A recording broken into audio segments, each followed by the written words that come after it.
যুবক রুটি বানায় আর পড়ে আস্তাগফিরুল্লাহ, রুটির দলা বানায় পড়ে আস্তাগফিরুল্লাহ, খামির বানায় আর পড়ে আস্তাগফিরুল্লাহ, রুটি নিয়ে উনুনের ভিতরে চুলার ভিতরে সেকা দেয় আর পড়ে আস্তাগফিরুল্লাহ, দোকানদারের কাছে কেউ আসলেই সে রুটি দেয় আর পড়ে আস্তাগফিরুল্লাহ, ক্রেতার কাছ থেকে টাকা নিয়ে ক্যাশ বক্সে রাখে আর কি পড়ে, আবার রুটি বানানো শুরু করে আর কি পড়ে, খালি এইটাই পড়তেছে। ইমাম আহমদ ইবনে হাম্বল তো অবাক, কিরে এটা আবার কেমন যুবক, খালি আস্তাগফিরুল্লাহ।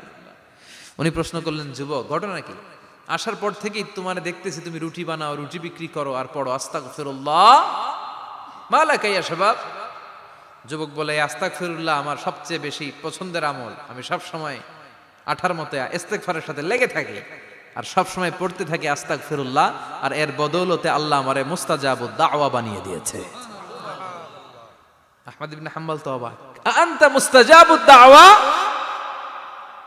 তুমি মুস্তাজাবুদ দাওয়া রুটিওয়ালা?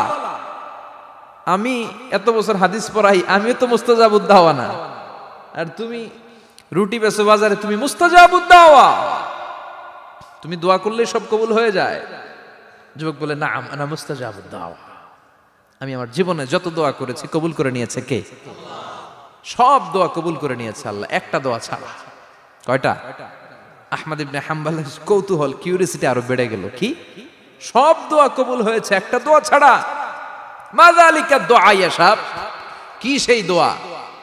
যুবক এবার বলতে শুরু করলো, আমার জীবনে যে দোয়াটা আল্লাহ কবুল করে নাই সেটা হচ্ছে, আমি আল্লাহর কাছে অনেক চেয়েছি, অনেক দোয়া করেছি যে আল্লাহ, শুনেছি এই জামানার সবচেয়ে বড় মুহাদ্দিস, তার নাম নাকি ইমাম আহমদ ইবনে হাম্বল, আল্লাহ তোমার কাছে আমার চাওয়া, আমি যেন এই ইমাম আহমদ ইবনে হাম্বলরে দেখে মরতে পারি, আমি যেন ইমাম আহমদ ইবনে হাম্বলের হাতে হাত রেখে মুসাফা করতে পারি আর তার কপালে একটা চুমু এঁকে দিতে পারি।